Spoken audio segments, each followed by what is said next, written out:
Bismillahirrahmanirrahim. Assalamualaikum warahmatullahi wabarakatuh. Kenalkan, nama saya Tiara Widya. Saya di sini bersama teman-teman saya yang lain, yaitu Andi Nur Akifah, Alifa Nur Aziza, dan Mariska Mega Utami. Di sini saya akan mempresentasikan hasil analisis bisnis proses manajemen untuk bisnis bank sampah yang akan kami digitalisasi. Nah, di sini pada BPM sendiri ada hierarki dalam prosesnya, dibagi menjadi tiga, yaitu level pertama ada proses landscape model, terus yang kedua ada proses mapping, kemudian yang ketiga ditutup dengan BPMN.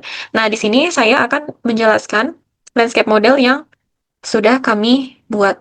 Nah, di sini itu ada tiga aktor, yaitu ada nasabah, ada eh, pengepul, kemudian ada yang mendaur ulang.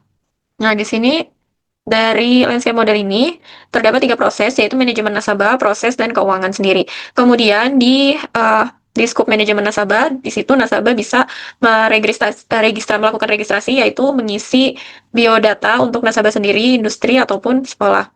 Kemudian nasabah mendapatkan edukasi mengenai bagaimana memilah sampah yang baik dan berkualitas agar memudahkan sampah itu diproses setelahnya. Kemudian pada proses selanjutnya yaitu ada penjemputan, penyetoran, penimbangan, dan quality control. Dari penjemputan ini ada terdapat dua sistem, yaitu bisa dijemput oleh petugas atau bisa di drop off sendiri oleh nasabah. Kemudian dilakukan penyetoran sampah ke bank sampah tersebut, kemudian dilakukan penimbangan, kemudian dilihat pemilahan sesuai kualitinya. Kemudian yang terakhir yaitu ada proses manajemen keuangannya. Jadi kalau untuk nasabah rumah tangga dan sekolah itu biasanya menggunakan tabungan. Kemudian kalau industri menggunakan invoice, dan yang terakhir yaitu payment. Jadi dari proses awal sampai ini menjadi uang, menjadi nilai bisnis, value nilai bisnis bisa dijelaskan uh, secara luas dan secara luas dengan peta navigasi ini, dengan menggunakan landscape process. Baik, terima kasih. Selanjutnya akan dijelaskan oleh teman saya, Mariska Mega Utami. Terima kasih, Tiara. Selanjutnya, saya akan menjelaskan mengenai proses map, sistem bank sampah berbasis digital. Tapi sebelum itu, saya akan menjelaskan mengenai proses map. Apa sih itu proses map? Nah, proses map ini merupakan representasi visual yang menggambarkan alur proses bisnis secara menyeluruh atau bisa disebut end-to-end. Mulai dari awal hingga akhir. Nah, diagram ini menunjukkan urutan aktivitas, titik pengambilan keputusan, serta interaksi antar aktor yang terlibat dalam sistem. Nah, pada sistem bank sampah digital ini, proses map digunakan untuk memodelkan alur layanan, mulai dari registrasi nasabah hingga pemberian reward dan juga pembaruan saldo. Dengan adanya proses map ini, seluruh proses dapat dipahami secara struktur dan juga sistematis. Nah, di sini kita akan masuk ke diagram alur proses map sistem bank sampah berbasis digital. Tapi sebelum itu, mari kita ketahui dulu sih. Tapi sebelum itu, mari kita ketahui dulu simbol-simbol apa aja yang ada di diagram alur proses ini. Nah, di sini yang pertama ada simbol oval yang berwarna hijau, start atau end. Nah, ini digunakan untuk menandai awal dan akhir suatu proses. Dan di sini ada simbol kotak berwarna kuning, proses, yang itu untuk menunjukkan langkah kerja atau aktivitas yang dilakukan. Selanjutnya ada simbol belah ketupat berwarna biru, decision atau percabangan. Ini digunakan untuk pengambilan keputusan. Biasanya ada pilihan seperti ya atau tidak. Seperti ini, ya atau tidak, atau bisa juga true dan false, seperti itu. Dan yang terakhir ada simbol panah, alur proses. Ini untuk menunjukkan arah jalannya proses dari satu langkah ke langkah berikutnya.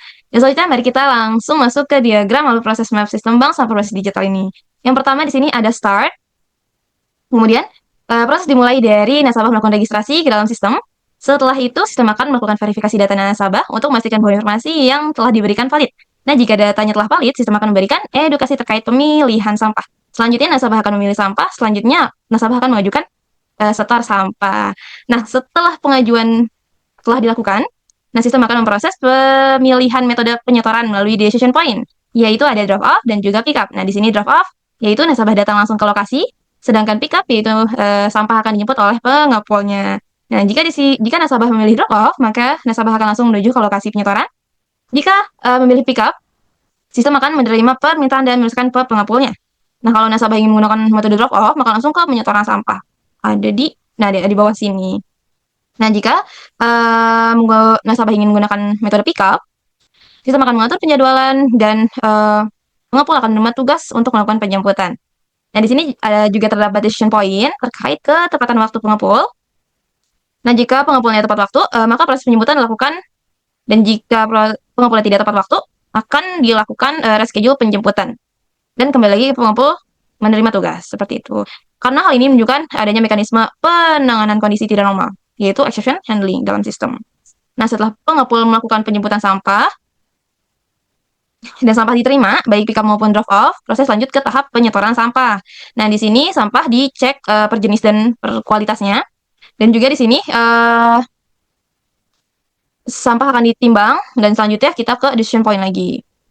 Nah, decision point ini jika sampahnya sesuai standar, maka data akan diinput ke sistem. Nah, kalau sampahnya tidak sesuai dengan standar, maka sampah akan ditolak dan akan dikembalikan ke nasabah untuk tahap nasabah memilih sampah kembali. Mana ya? Dari atas. Nah, ini. Kalau sampahnya ditolak, maka akan kembalikan ke nasabah akan memilih sampahnya kembali dengan standar yang telah ditentukan oleh bank sampah digital ini. Nah, tadi.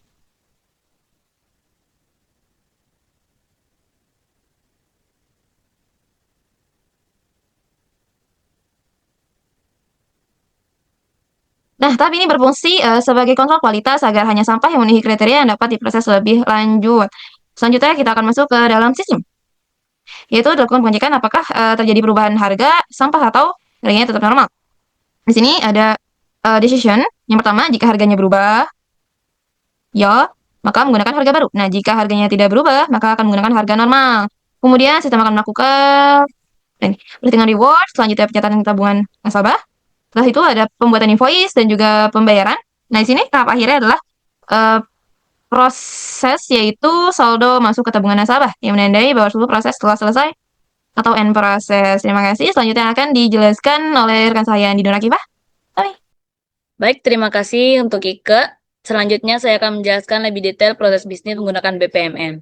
BPMN ini merupakan turunan dari proses MAP yang sudah dijelaskan sebelumnya, namun dengan detail yang lebih spesifik terkait alur operasional dan interaksi antar aktor.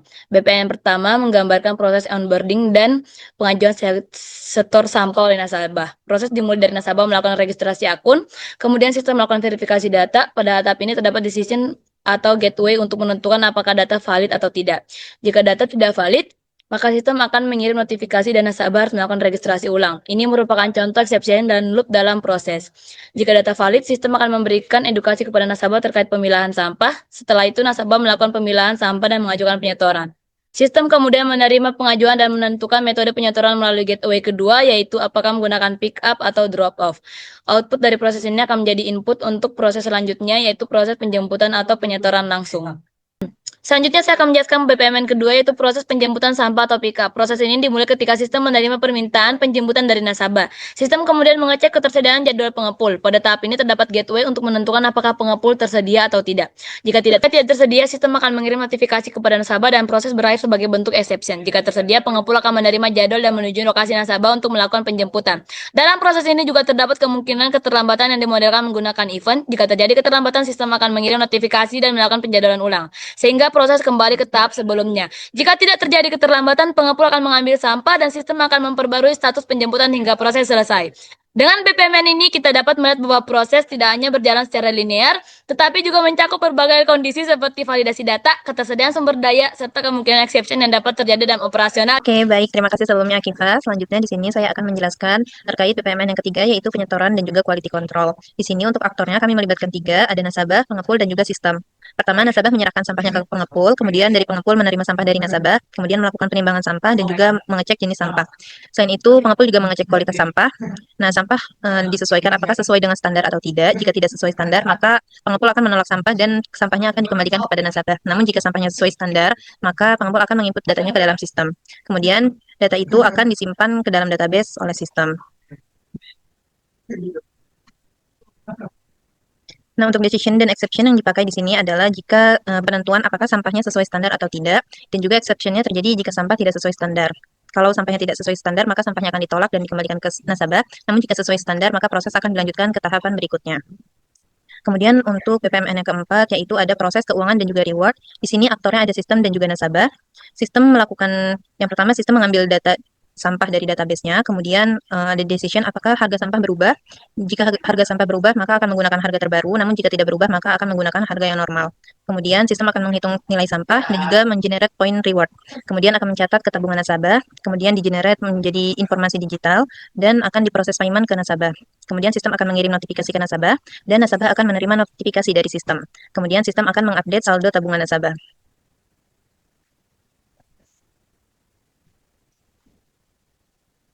Nah, untuk decision dan exception-nya, di sini gateway-nya digunakan untuk menentukan apakah ada perubahan terkait harga sampah, dan exception-nya jika harga sampah berubah, maka sistem akan menggunakan harga yang baru, namun jika tidak ada perubahan, maka sistem akan menggunakan harga yang normal. Oke, mungkin cukup sekian dari kelompok kami. Kurang lebihnya mohon maaf. Wassalamualaikum warahmatullahi wabarakatuh.